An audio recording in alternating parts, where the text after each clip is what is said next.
natin yung gastusin na ng yung mga bigat. We are here now at the trading center at pinuntahan din natin ang palengke because ang nangyari, very gulat kami yung mga report na dahil sa pagtaas ng presyo ng diesel ay hindi na binababa ang mga gulay na galing dito sa mountain province, dito sa mga mountainous areas. Kaya tinignan natin, hinanapan natin ng paraan. Kaya unang-una, binaba natin ang presyo ng diesel ng 10 piso. Tapos yung mga charges ng mga local government, winave na muna. Tapos tinanggal na rin natin ng toll fee para sa mga truck na bumababa. Yung 10-wheeler yata 3,000 ang binabayad. Yung 4-wheeler 1,000 ang binabayad. Ngayon hindi na sila kailangan magbayad for a short time hanggat matapos itong problema natin sa pagtaas ng presyo ng langis. Patuloy lang namin ang ginagawa, pati yung mga driver na nangangailangan ng tulong, sinama namin sa tupad program ng DOLE. At ito yung aming tulong para naman, unang-una, matiyak ang ating food supply. Pangalawa, matiyak na hindi masyadong mabigat ang nararamdaman ng ating mga farmer, ng ating mga producer, ng ating mga wholesaler. At matiyak nga na ang food supply naman natin ay patuloy para hindi tayo magkaproblema doon sa presyo ng pagkain at saka sa supply ng pagkain. Mabuti naman at mukha namang dahil sa mga ating inisyatiba na ginawa ay mas nagkakaroon ngayon ng yung sistema ay umaandar na at patuloy naman ang ating mga initiative kung meron pa.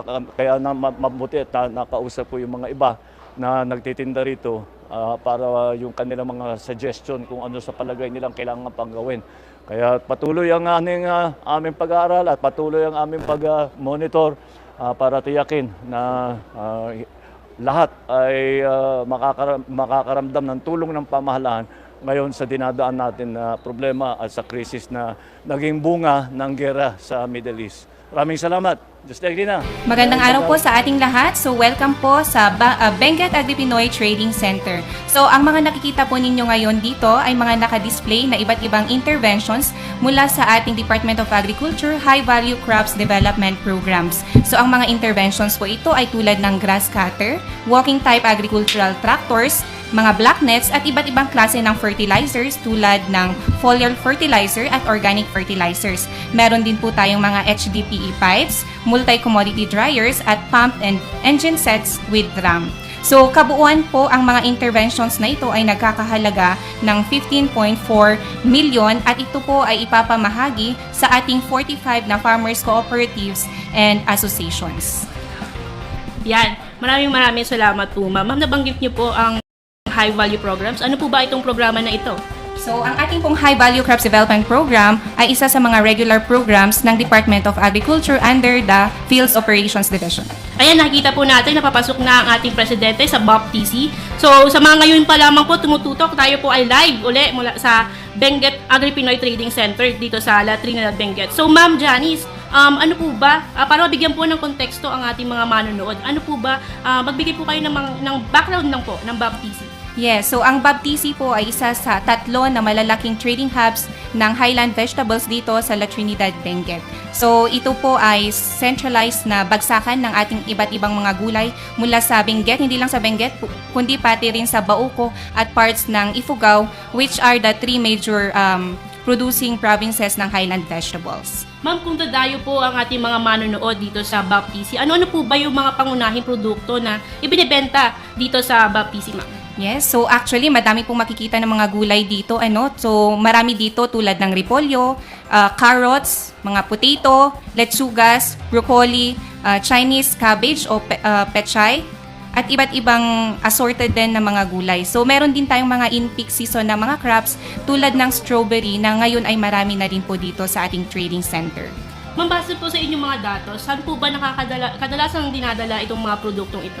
Yes, so ang ating mga produkto po mula dito sa BABTC at iba pang mga trading centers in La Trinidad ay nakakarating po siya nationwide. So primarily, ito po ay dinadala ng ating mga traders sa karatig ng mga regions 1, 2, and 3, Metro Manila of course. Meron din po tayong mga tawid dagat trackers na siyang nagdadala sa banda ng Visayas at Mindanao.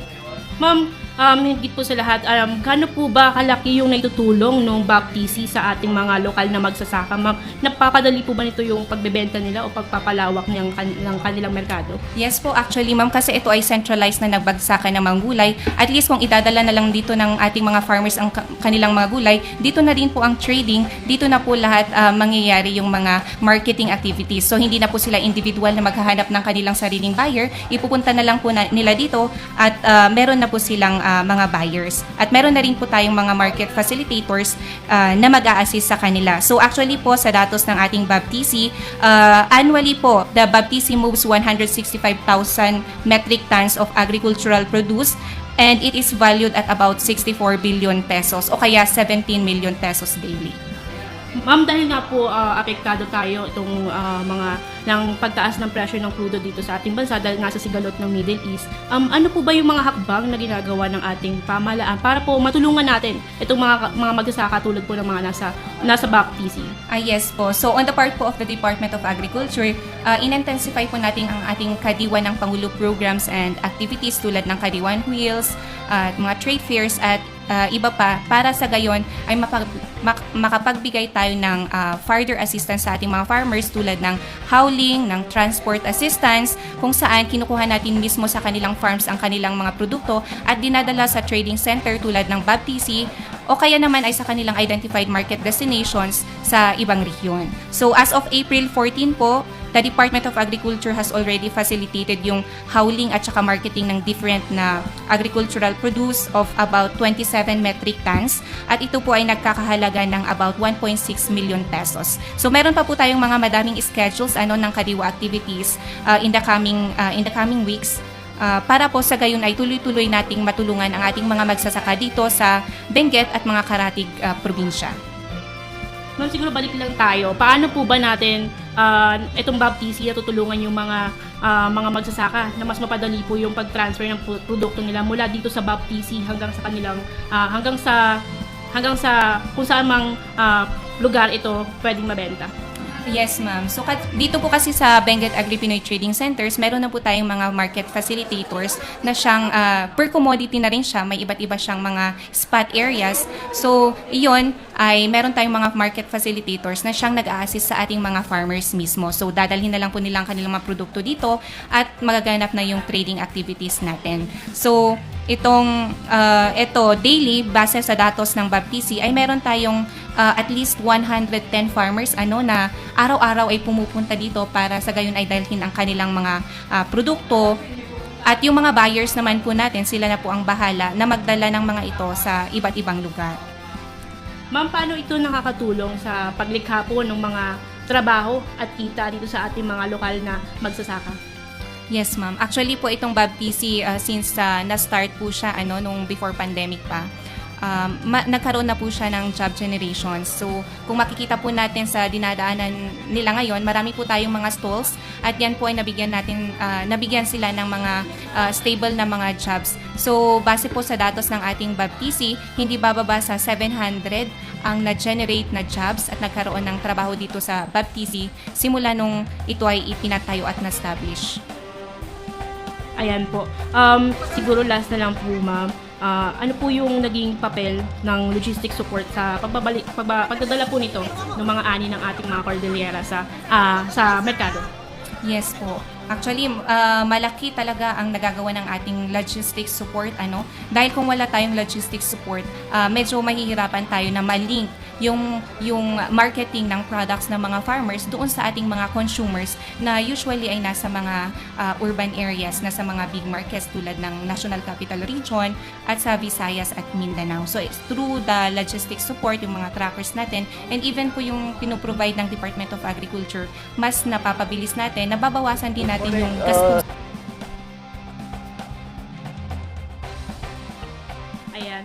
Sa pagtatapos ng pagbisita ni Pangulong Ferdinand Marcos Jr. dito sa Benguet Agri-Pinoy Trading Center, muling pinagtitibay ng pamahalaan ang pangako nitong palakasin ang sektor ng agrikultura. Sa pamamagitan ng mas maayos na kakalakalan, mas matatag na presyo at mas epesyanteng distribusyon ng supply sa buong bansa. Layunin nitong matiyak na ang bawat magsasaka ay may sapat na suporta at ang bawat pamilyang Pilipino ay may access sa abot-kayang pagkain. Maraming salamat po sa inyong patuloy na pagtutok sa aming live coverage mula dito sa La Trinidad, Benguet. Ako po si Liza Agudo mula sa Radio Television Malacanang. Kasama si Janice B. Agripino mula sa DA CAR. Mabuhay ang bagong Pilipinas.